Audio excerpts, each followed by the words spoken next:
we go. E? Yes, you. Hi, everybody. Steve is making accusations. I will have you know. Dana was just giving me shit as though I was in control of what time it was. Now, I'm going to say this. You're not saying this, so you won't get in trouble for it. But I'm saying what you said. He says that I said. I was about to click the go live button, and as I told you, okay, here we go, to let you know that we're about to go live, you said it's about fucking time, as though it's my fault that it only just got to be showtime. That is not what I said. That is not what I said. It is not what I said. It's not. Pretty, if it's not word for word, it's pretty close to what you said. It is pretty close. I had Shives on the end, I think. It's about, Shives. Yeah, indeed. Hi, everybody in the chat. Glad you could be here with us. Now, before we get into our pre-show chit-chat, we are watching, blathering. We are watching Poirot, and we are at last, after many delays and unexpected and unscheduled hiatuses and whatnot, and rearranging things so that we could match things up with other things that we're doing, we are finally watching the second half of Cards on the Table. So yeah, what happened? I remember we need to have a previously on. It was something to do with what they were playing, bridge or some other one of the bidding games, but I'm pretty sure it was some other card game that I do not know how to play and will never know how to play. Even if somebody tries to teach it to me, I will quit in frustration halfway through having the rules explained to me. And there's the Agatha Christie stand-in character, the author, Ariadne Oliver. Yes, Ariadne Oliver, which is the reason we're watching this out of order when we're watching it now, because, and I've gone ahead and scheduled the stream, and it is linked. What's it called? It is linked in the description of this stream. So this Friday, in 2 days. At 6 p.m. Eastern, we will be the live stream is called Murder, She Wrote, They Watched, because we are going to watch an episode of Murder, She Wrote, and the episode of Murder, She Wrote that we are going to watch is from the first season of Murder, She Wrote, and it's called Murder Takes the Bus.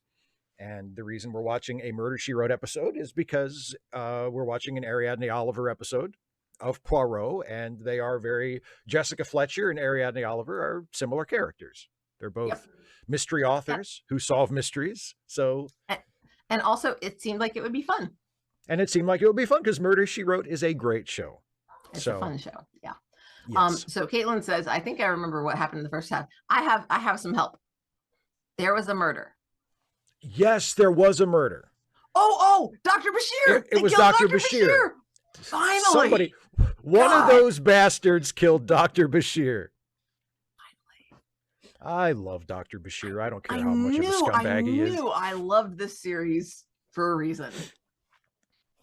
Mr. I Love the Ant says, if murder took the Uber, it would be a bit more obvious who did it. Unless it was one of those carpool ones. Does Uber do that? It's like an Uber where it's like multiple people share the same...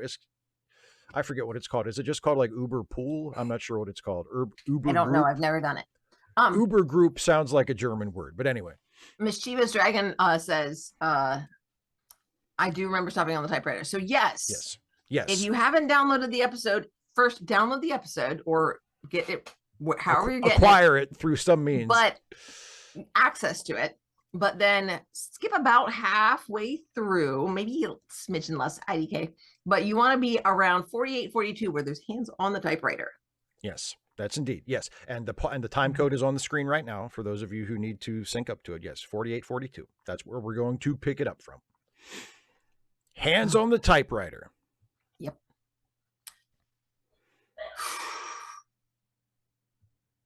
Yes. Philip Kehoe has the summary of the setup for the crime. Alexander Siddig had his guests play 2 games of bridge in 2 adjoining rooms, and then he got murdered in the room Poirot wasn't in. Yes. Correct.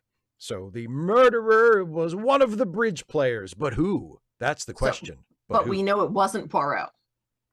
Well, probably. I actually kind of like, because you've heard the fan theory about Murder, She Wrote, which makes absolutely no sense and cannot be justified by the show itself, even remotely. But it's a hilarious suggestion. Yes, that actually Jessica herself was secretly the killer in every single episode. all along. So it's fun to imagine that Poirot is also the killer in all of his cases.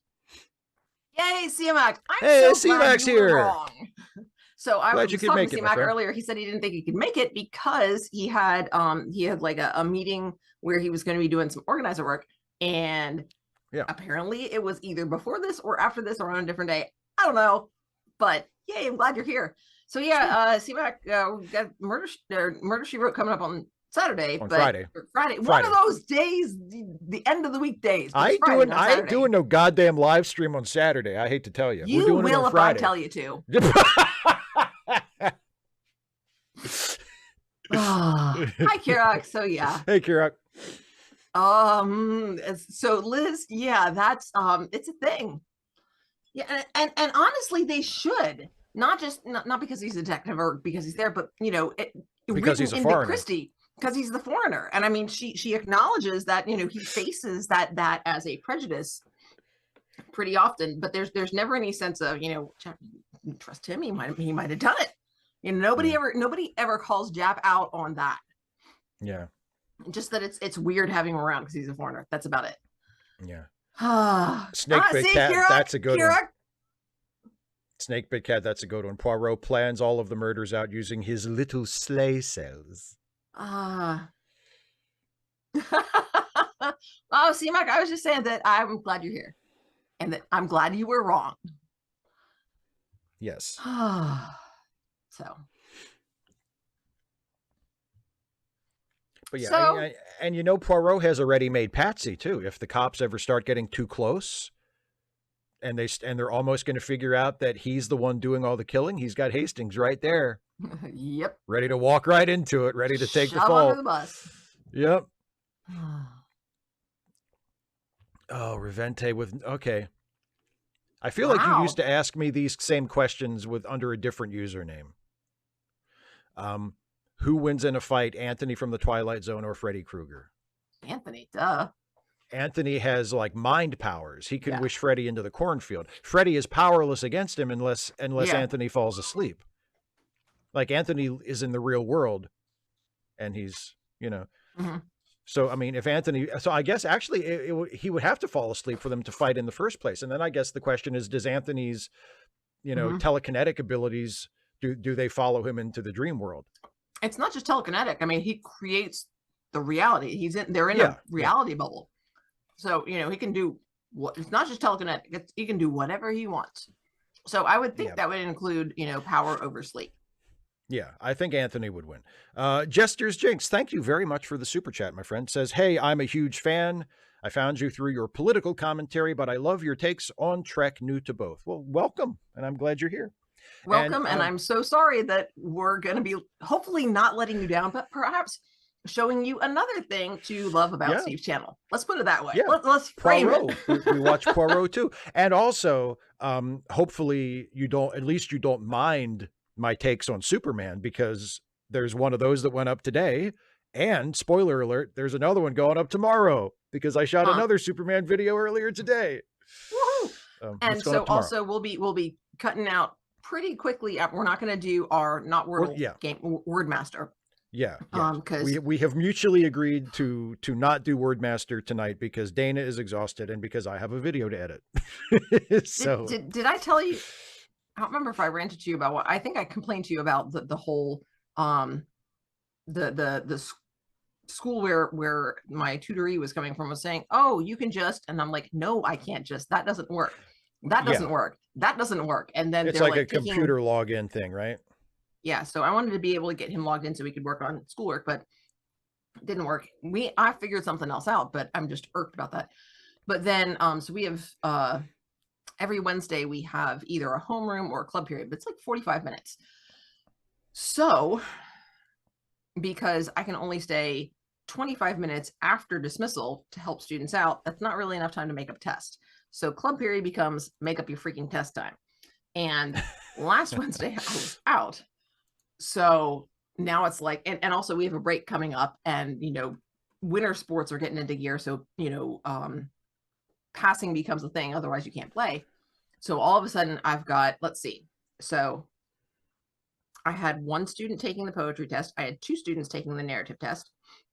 I had one student taking the Persepolis test. I had I think three students who needed to either make up or retake the vocab test.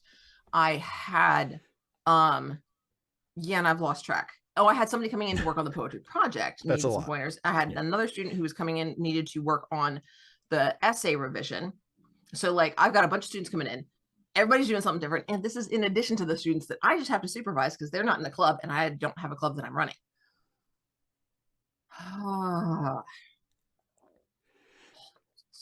It was a lot. It's a lot. And then I have the students who I'm supervising are just like, I need to go to the bathroom. I'm like, yes, but I have to unlock, because most of these tests are on Google Forms. So I have them shut off so that I don't have students just coming in and changing their answers. So I have to open up the test, set it, okay, you go do this, you go do that, you go do that. And then the vocab test, the way it's set up, I have to recreate a new test. Like I have to say it has this many questions and this structure of them, da, da, da, da. And because if they miss the test, they don't get to go back and just take that. Oh gosh, no, that would be way too easy. So these students are like, I really got to go to the bathroom. I'm like, just wait. If they would just do as they're told. Kirok says, before you begin, I have a question. Do you like the DS9 episode Battle Lines? I watched it and found a new fondness for the episode. I don't remember that episode off the top of my head. I remember the title. I know there is an episode called Battle Lines, but I can't remember what it's about, just, you know, from the title. Although it is Deep Space Nine, so chances are I do like it because I like most Deep Space Nine episodes. And I think the fact that he can't at you, maybe you, because it's been a while since you typed something, maybe you went idle. I'm not sure. I honestly try it again. Try it again. Yeah, try to add her now, CMAC. Hey. Weird. Yeah. Oh, Kira, that one. Okay. Yeah, I like that episode. Yeah, it's the one where, it's from what, season 2, is it? Yeah. Did we watch it? The one where we watched it. It's the one where Kai Opaka dies on that planet where everybody dies and then they come back to life, but they can't leave the planet. Like they're basically immortal and they keep getting resurrected after they get killed, but only on that planet. If they ever leave the planet, then they die. It's that one. You clearly don't remember it, but yes, I like that episode. Not remembering things. Season 1. Okay. Sorry. Which is why we watched it, because Steve likes it. Yeah. Exactly. That's why we're not watching any of the fucking Loaxana Troy episodes. Except for the fact that she's the computer. Those are, well, yeah. Well, no, well, I mean, Majel Barrett in the role she was born to play. Now, that's an interesting idea. What? What if somehow, like, Loaxana Troy, like, her soul, like, when she died, was, like, put into the computer, and then whoever had the computer, like, went back in time and, like, gave that technology to Starfleet, and that's why she's the voice that maybe it's actually Loaxana Troy. Yeah. I'm really liking the part of your story where Loaxana Troy is dead.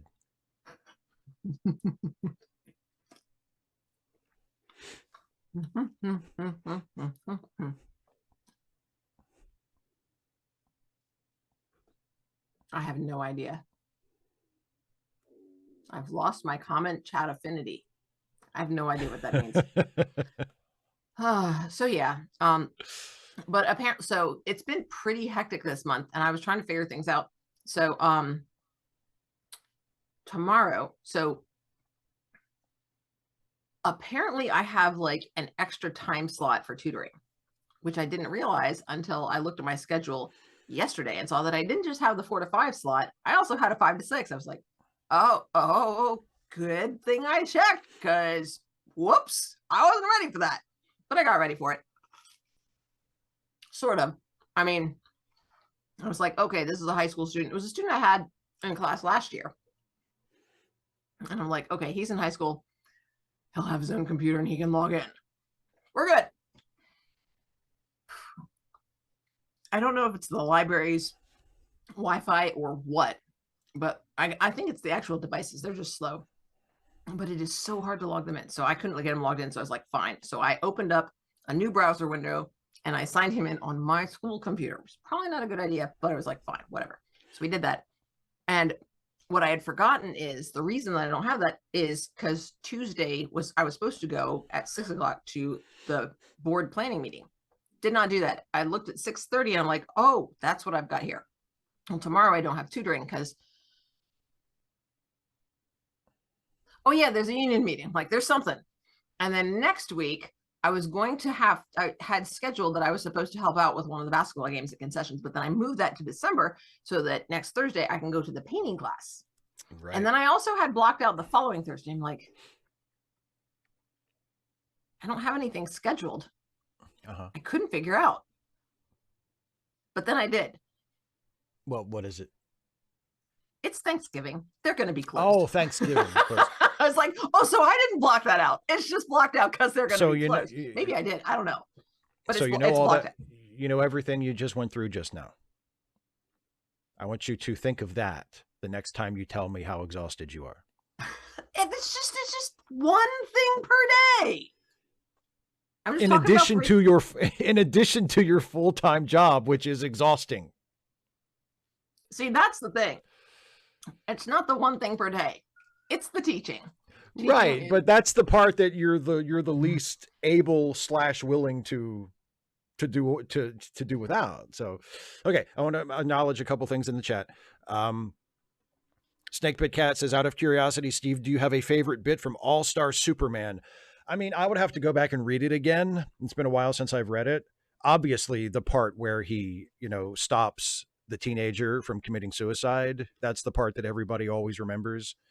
That's a beautifully done sequence.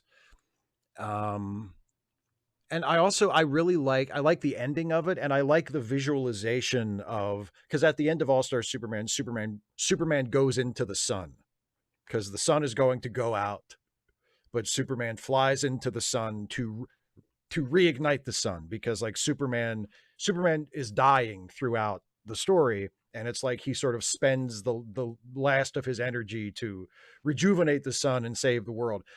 And the story ends with Lois kind of reflecting on, Superman saving everybody, but not being here anymore. And then the ending of it is this image of Superman that you can either interpret literally or interpret metaphorically, but it's Superman in the sun, like working a giant gear. Like he's literally keeping the sun going. And it's such a beautiful and silly image. I love that that's the way they ended it, with Superman literally living inside the sun and like working some kind of machine in the sun to keep the sun going.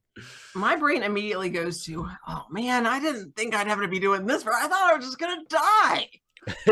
Yeah, this is not what I signed up for.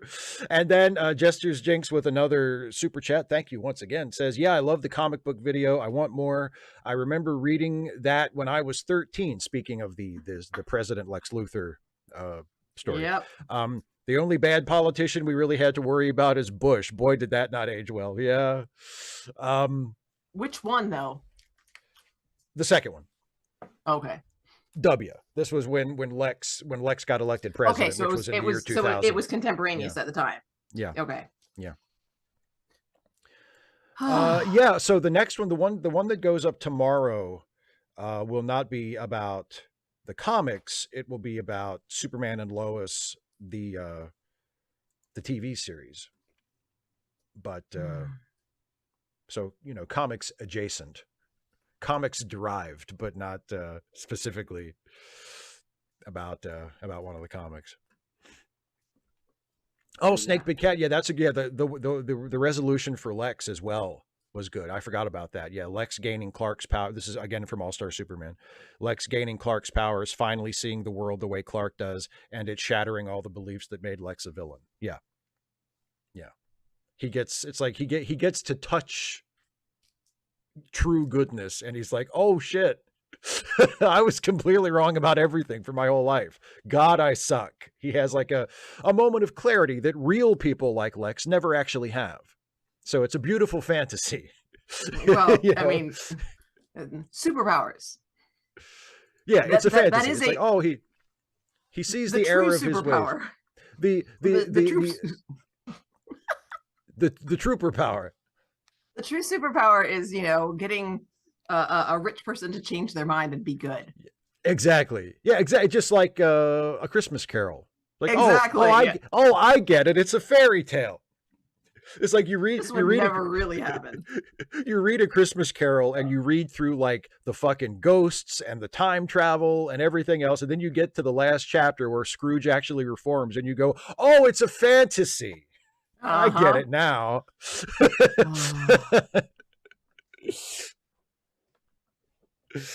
All right, so shall we let's dive back in at long last to Cards on the Table? You want to tell everybody how this works? Yeah, so go ahead and cue it up. Make sure you're at 4842, hands on the typewriter, and and then Steve is going to count us in. He's going to say 3, 2, 1, play, and when Steve says play, we all click play at the same time, and then we watch it and we talk over what's going on. That's it. There you go. Kirok says the movie should have been made Superman with Christopher Reeve, and his arch nemesis is the Joker. Why would you have the Joker in a Superman movie? The Joker is not a Superman villain. The Joker's a Batman villain. Superman has his own villains. He doesn't need to be borrowing villains from Batman. Superman and the Joker holds no interest for me whatsoever. Yeah, that doesn't. They're like, they don't match. Yeah, they're not opposites. Like the Joker and Batman work together. Superman and Lex work together. Well, I Joker mean, and Superman, don't, but yeah, dramatically. Yes. Dramatically. Okay, Kara, as long as you're on typewriter hands, I think you're good. Okay, here we go. Let me start my little countdown here. In 3, 2, 1, play. Mr. I love the ants. Her children certainly do, but that's because they're children of royalty through their dad.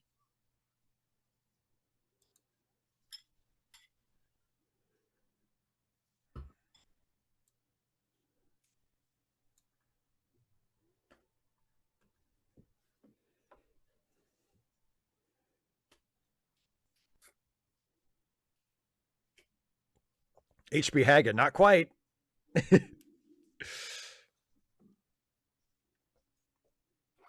Siamak, exactly. That's exactly it.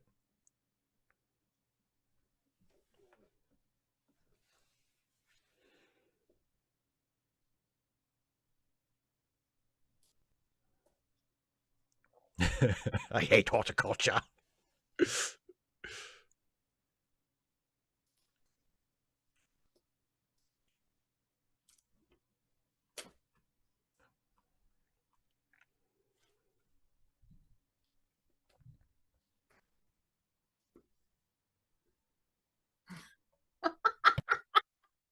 That is very much a mood.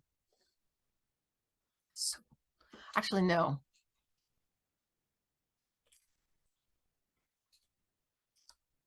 I work with students. I never think they're so competent it depresses me.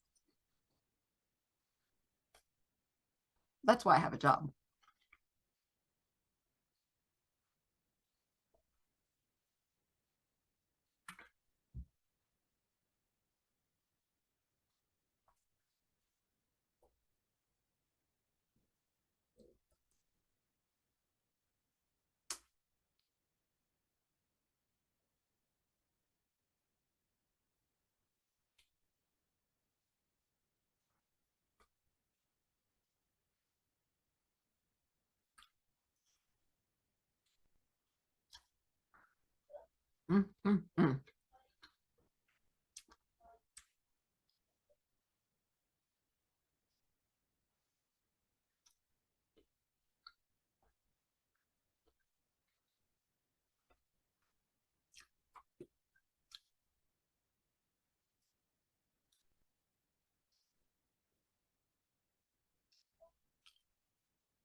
Tammy, a last note. Yeah.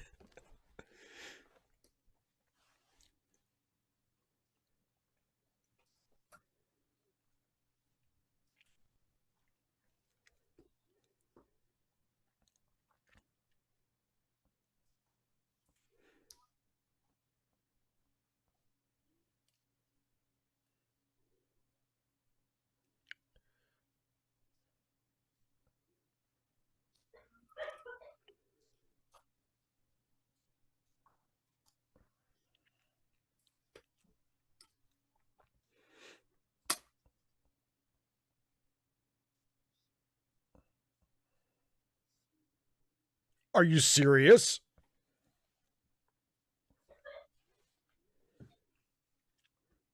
But no, if it was in the files, I would know.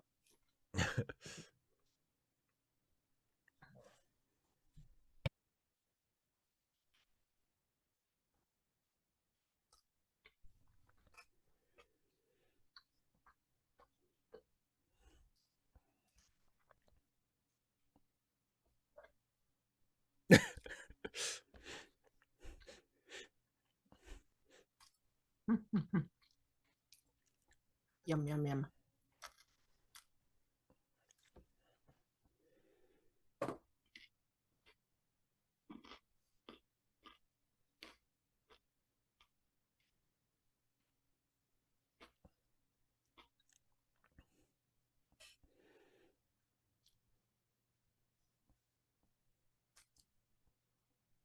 Dun, dun, dun.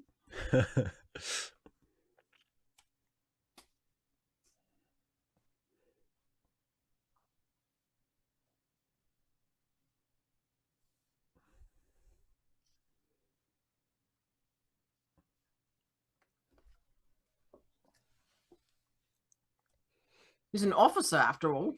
So you're saying by definition he could never murder anyone?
An appointment with death. That's another title.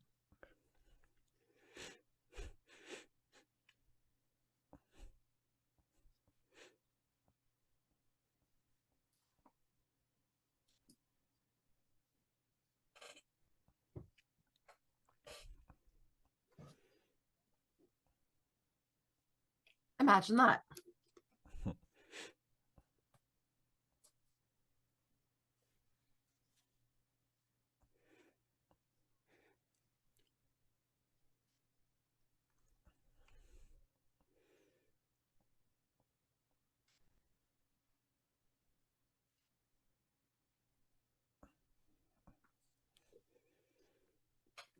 Why not? Well, clearly I just did. I can. You think I'm wrong, but I can do it.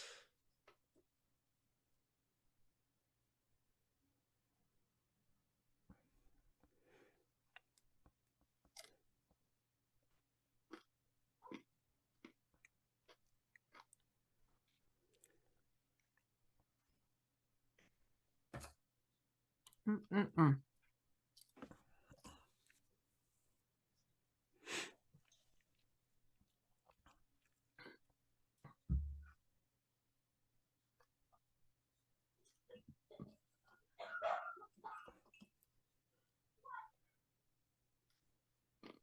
Were. Oh, you've got me, also Poirot. Plural.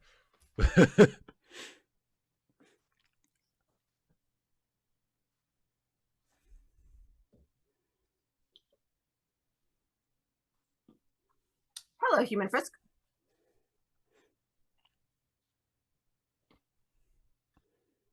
Horse just walks off on its own.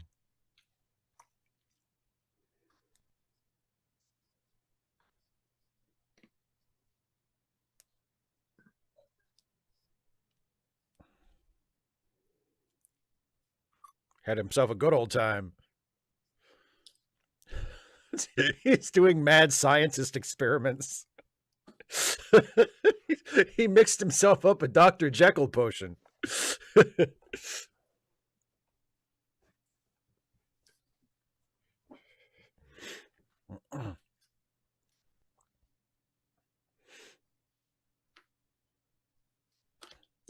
Got him.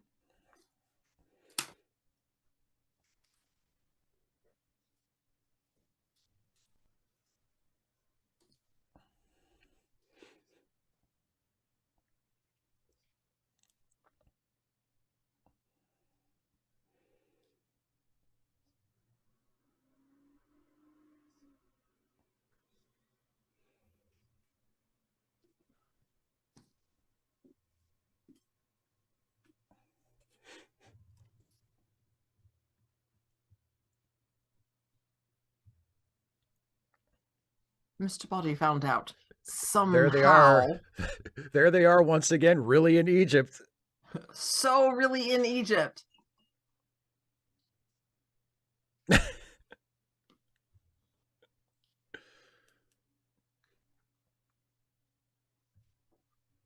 Ooh, speaking of.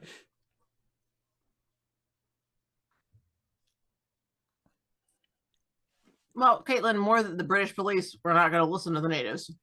Yeah.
Stop saying that.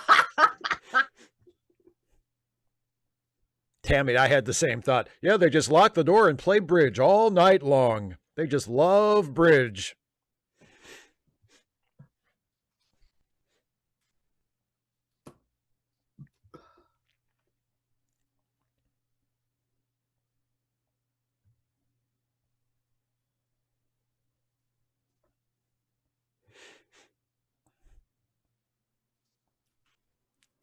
Mischievous dragon, me too, because I don't know shit about bridge.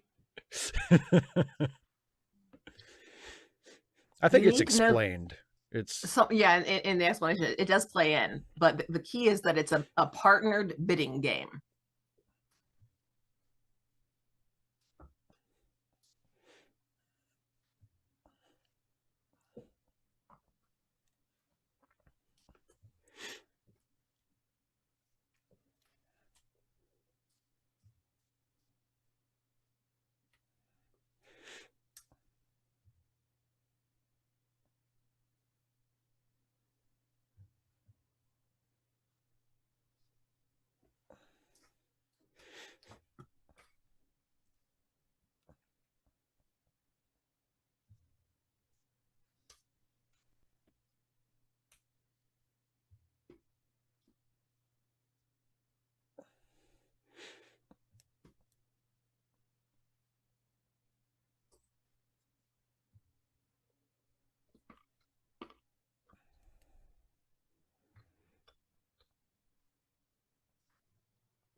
That's the nice way of saying, holy Caitlin, I don't know. It's a mystery. I'm not really sure.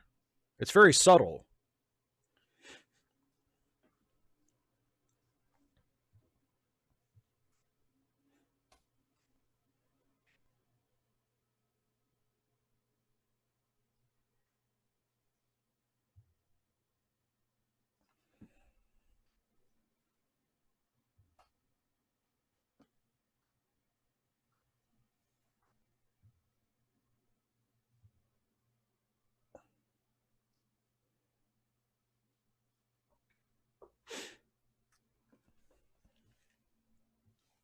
Ooh, I don't know what that means, but it sounds impressive.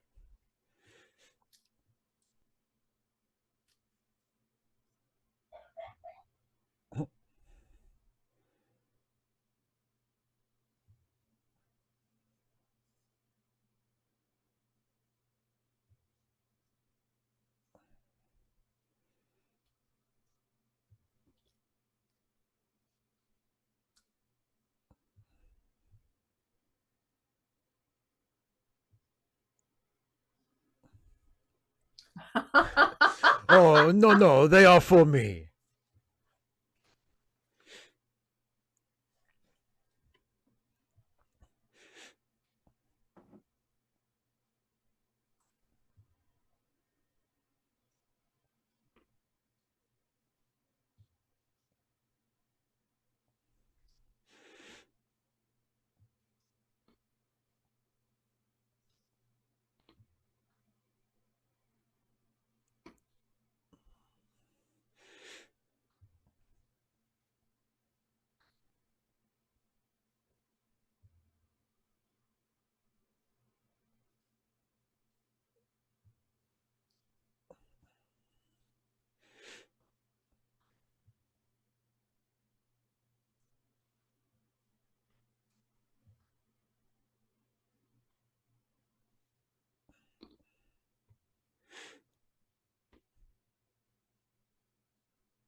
You would like to see it? Yes, please. Yes, please.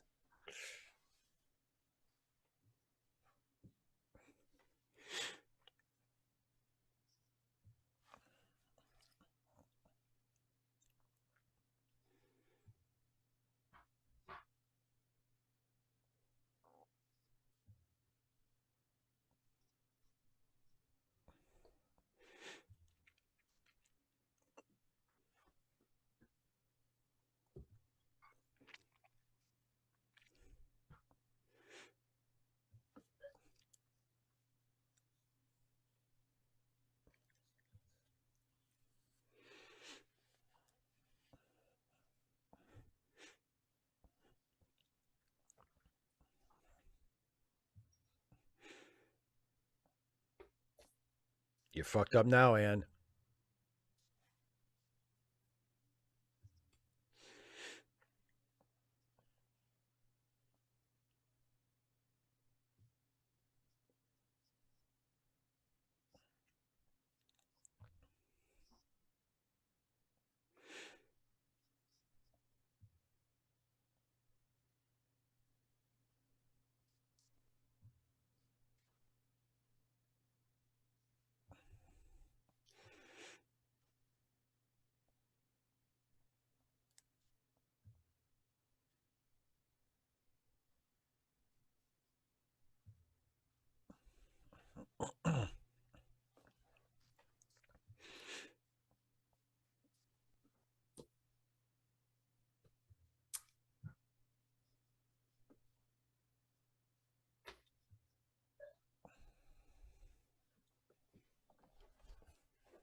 It's interesting that she mentioned the tent peg.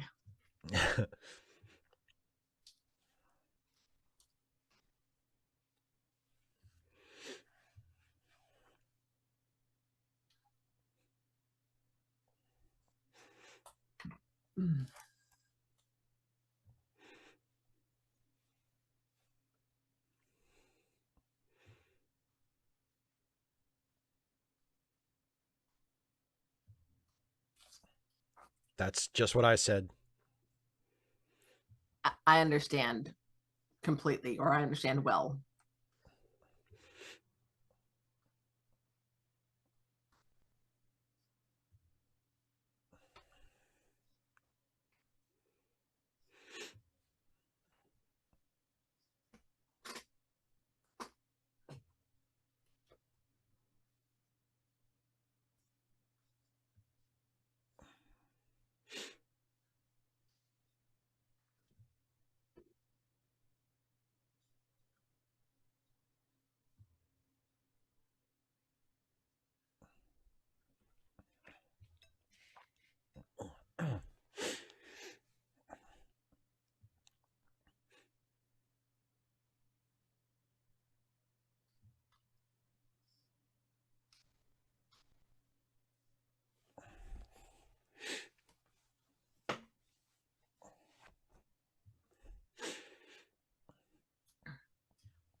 No, Kara, I disagree because they said the I think it was the superintendent said he was certain that she'd killed her. He didn't know why, and so Poirot was saying, "Here's the motive."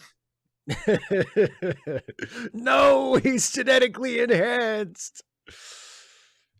Stab him in the heart, he still dies though. Oh, Best Brains, the creators of Mystery Science Theater 3000.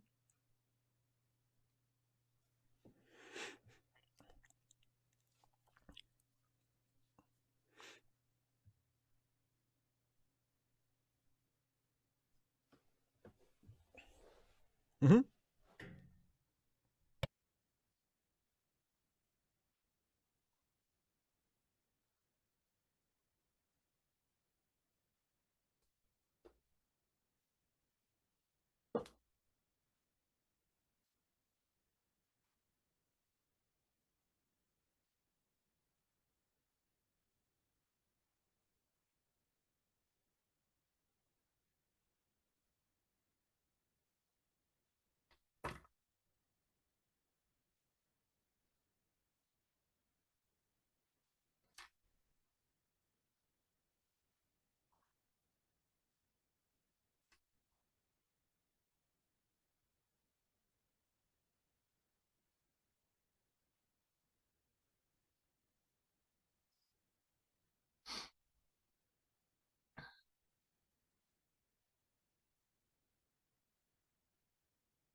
Kara, that's really interesting.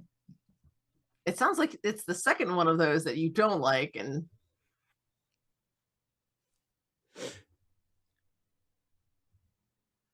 well, the question is, was it necessary?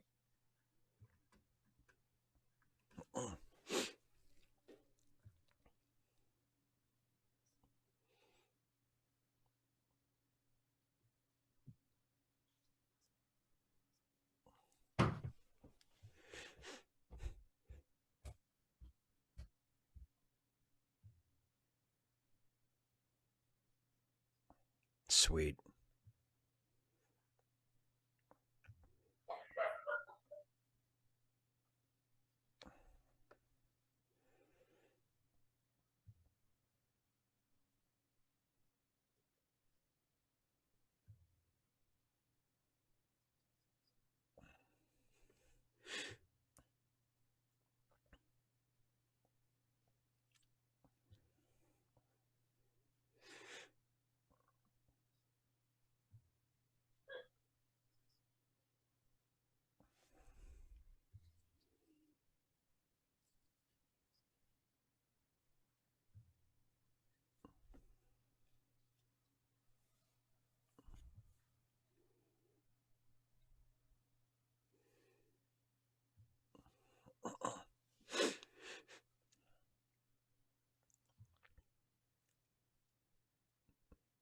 Boy, Siddig is getting stabbed a lot in this one.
Let's go out on the river without life jackets and be friends.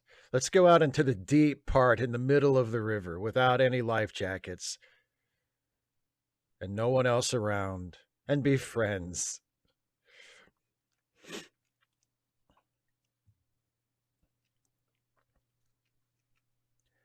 So, did you ever read The Talented Mr. Ripley? Never mind.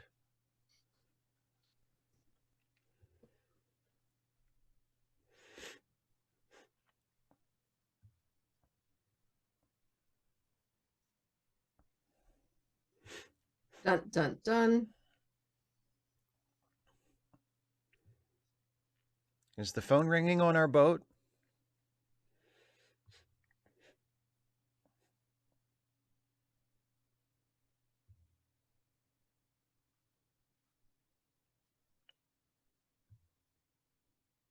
Yeah.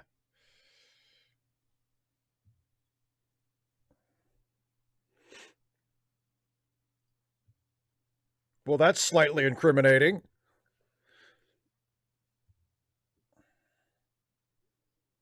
Oh, yeah. Dynasty fight.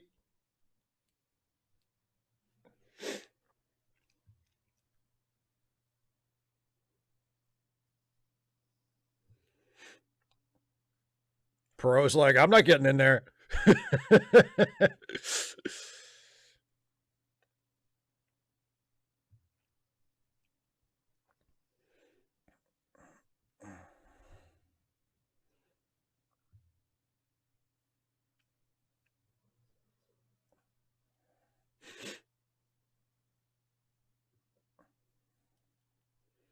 It's all right. I saved the fit one.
I will now make my formal accusation.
Dun, dun, dun.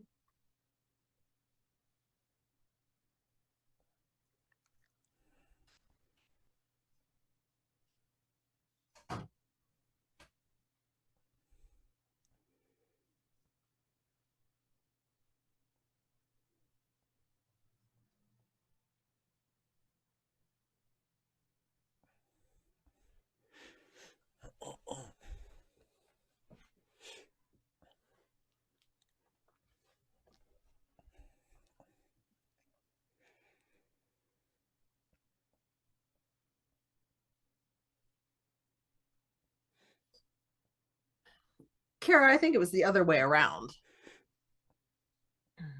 He noticed that this guy pretended to be a ladies' man.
Oh, did I though?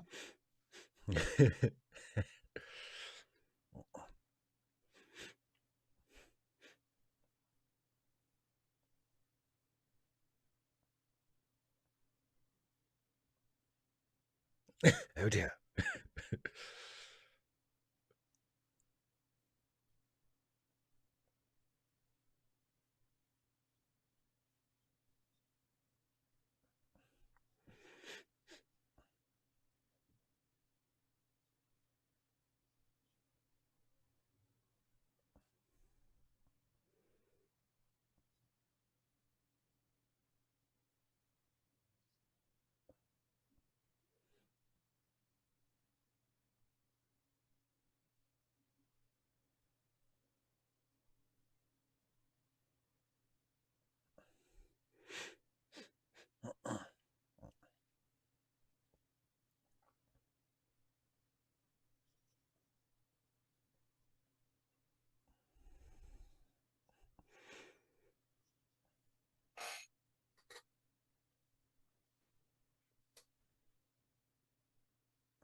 Well, thanks.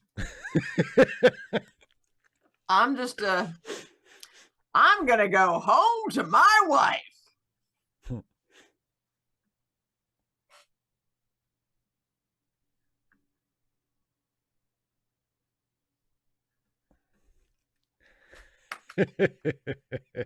The end. Just so nice. Yeah, someone earlier in the chat said that they love Smug Poirot. I mean, is there another one? Like, that's one of the things I like about him, is that he's always no, not always. Like sometimes when he's like hasn't quite figured it out and he knows yet, that he's just pissed. Grumpy, he just gets fussy. Yeah. Smug and fussy. He's just like, why haven't I solved it yet? Jesus! Yes, good show, jolly good show. Wait, Caitlin, that. Oh. Caitlin, but imagine if it had been Jap. Wouldn't that have been great?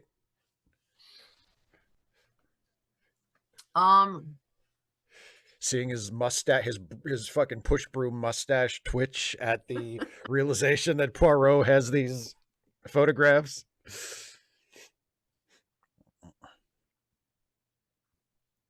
Honestly, I don't think Poirot is judging. I mean, and I think it comes across pretty good. He's not judging the dalliance so much as the indiscretion. Like,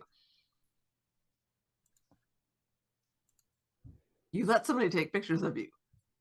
You're a cop. You dummy. What are you doing? What are you doing? Hell, you're compromising. It's the 30s, dude. What are you doing? Yeah. So yeah, it's very much like, you know, the I guess part of it is like with girls and sex tape. It's like, but I thought he loved me. And it's hard to make that work with it. Not that dudes can't, you know, couldn't necessarily feel the same way, but it would be hard to write that with a male character.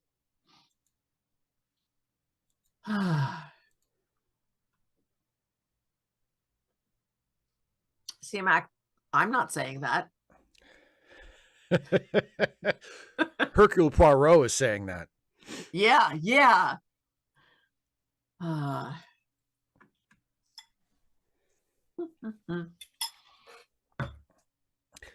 So Friday. Woohoo! Yes, Friday. At long last, we have wanted to do this for months now, and we are finally going to do it. This Friday is a very special live stream with myself and Dana, where we will be doing a watch along of Murder, She Wrote, and the episode is Murder Takes the Bus.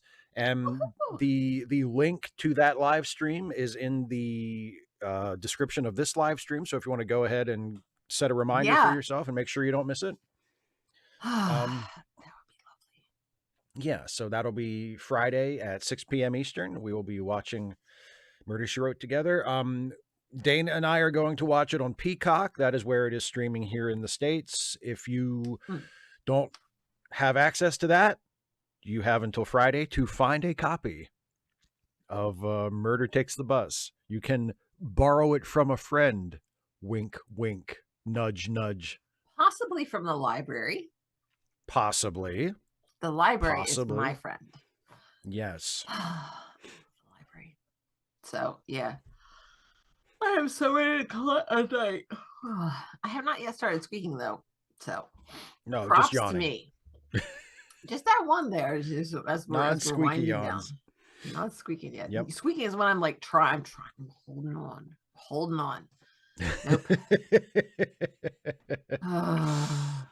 Mischievous Dragon, there you go. Leftover Peacock from watching the Tour de France this summer. There you go. And then next week, what are we watching? We're watching DS9 again. We're going back to Deep Space Nine next week for our regularly scheduled Trek Reluctantly, and it is the episode Ties of Blood and Water. And boy, if there was ever a Deep Space Nine episode title, it's that one. Like, if you just gave me the title, if you said, okay, this is the title of a episode from a Star Trek show, guess which series? It's called Ties of Blood and Water. That's definitely Deep Space Nine. That is a super Deep Space Nine-ish, because it's a little pretentious. It's a little like it's a very writerly title. You know, there's like a little bit of like it's a little elevated. It sounds kind of literary, you know, Ties of Blood and Water. It sounds like it's a quote from something, even if you don't recognize what the quote is. It's like, oh, it's Deep Space Nine. Yeah, go ahead. Because what comes to mind is Days of Wine and Roses. I suppose it's the same rhythm, yeah. Structure. Yeah, yeah. But then the other thing that came to mind that it's not is I guess it's been a couple of years since I've seen it, but find your YA book title. And so you like your birth month and then your day and then I don't know the first letter of your last name or something, and it's like a blank of blank and blank. However, it's not that, because it does not begin with an article. It's not the days of what is it, blood and water. So we left out the article, which is interesting. Ties of blood and water. Yeah. So it just gives it different.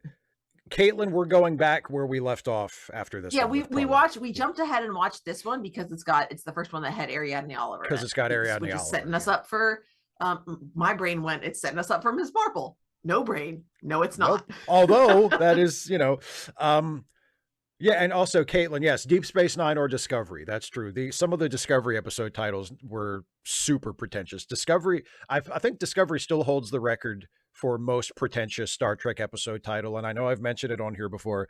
There's an episode from season 1 of Discovery called The Butcher's Knife Cares Not for the Lamb's Cry.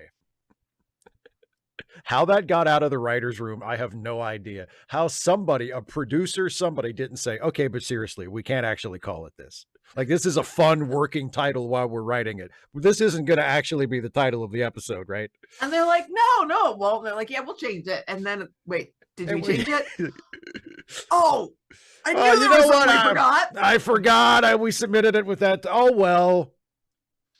You'll really notice. Well, and the thing about it is most people don't notice, because in the newer Star Trek shows, they don't show the title on screen. The episode titles are not on screen like they are for the older shows. So, I mean, it's not like when that episode starts after the credits, it comes up, we're like, it's like a wall of text for the episode title. The Butcher's Knife Cares Not for the Lamb's. You can't even see the characters. What the fuck is this? Now, question. Is that what it's called? Question: was it N-O-T or N-A-U-G-H-T? The humble N-O-T. Okay. So that would have been that would have elevated it further. Like, the Butcher's Knife cares not for the lamb's cry. Oh, Caitlin, we said it in sync, yeah. Yeah, it's such a pretentious episode title. Yeah, she kind of is. There's another Deep Space Nine episode title that we haven't gotten to yet called Inter Arma Sealant Legis. So whenever they go to Latin, it's like, okay, now we're not fucking around. Whenever there's a Latin episode title, you're like, all right, now they're not fucking around.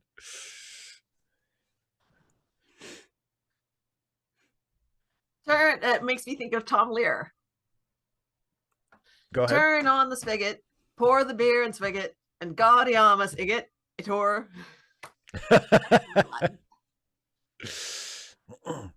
Here's to the parties we tossed, to the games that we lost. We shall swear that we won them someday.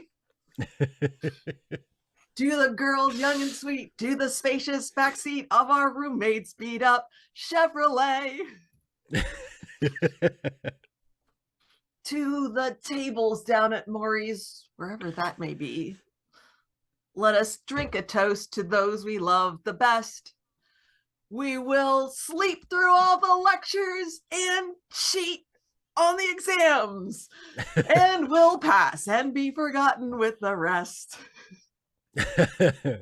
So yeah, that's his fake alma mater called Bright College Days. Oh gosh, Tom Lear is just wonderful.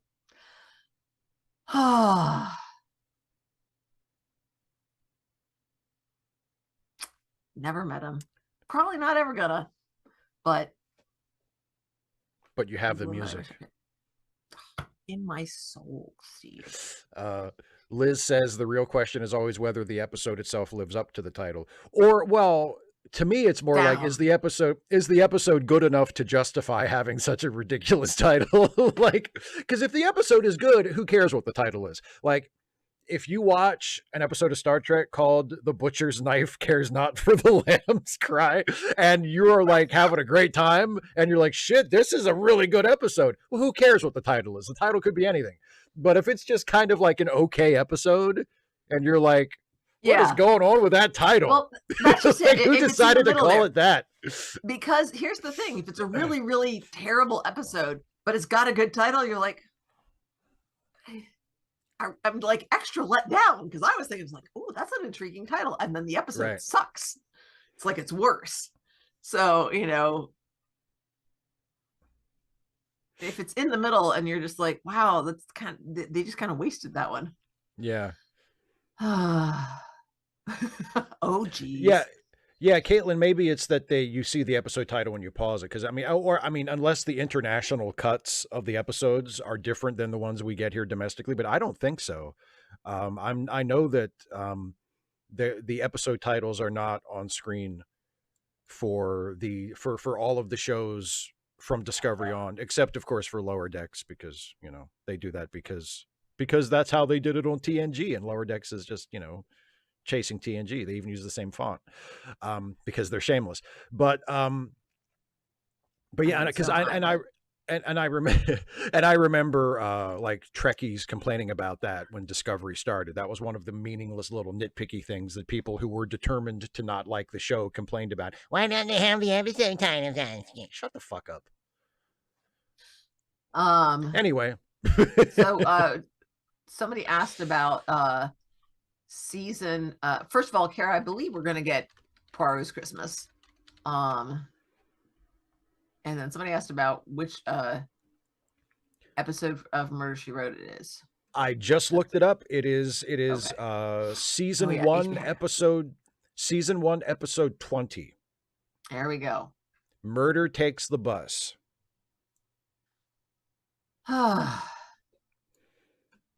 Well, thanks for joining us, folks. Yeah. We will see you Friday. On Friday. In the meantime, don't forget charitylinks.page. It's a great way to help people out, and helping is good. Absolutely. Absolutely. And also, don't forget, you can, I mean, we don't have Ask Away until next week, because this week we're doing Murder, She Wrote. But you can kind of, you know, start thinking about your question for next Friday ahead of time, even though Steve hasn't sent out the link yet. But you can send in one if you click somewhere down here to join the channel, or join on patreon.com, or help out, I guess, on patreon.com/Steve Shives, and you can support Steve's work. You sure can. And I sure would appreciate it. All right. That's it, everybody. Thanks a lot. We will see you Friday we'll see you Friday for Murder, She Wrote. We'll see you next week for Deep Space Nine. Bye, everybody.